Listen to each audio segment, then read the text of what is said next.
Good morning mga kamaster.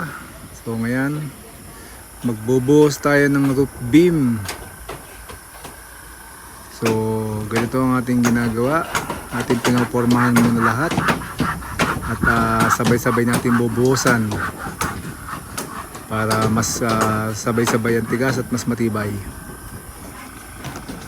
Yan mga kamaster, so kita nyo, may formado na lahat. Pwede na itong buhusan bukas.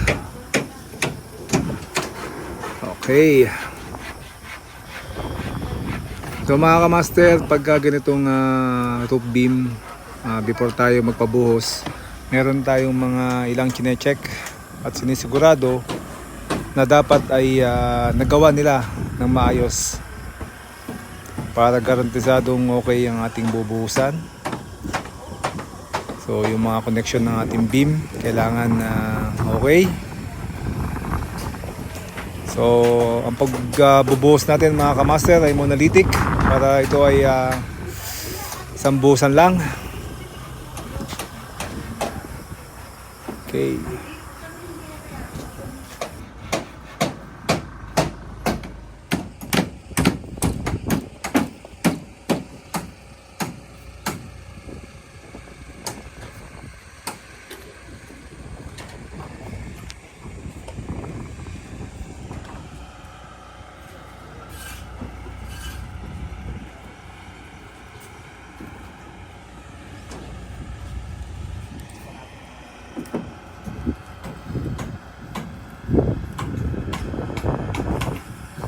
So yan mga kamaster, na-check naman natin yung ating mga connection ng beam.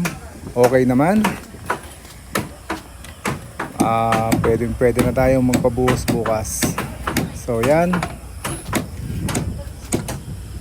garantisadong okay.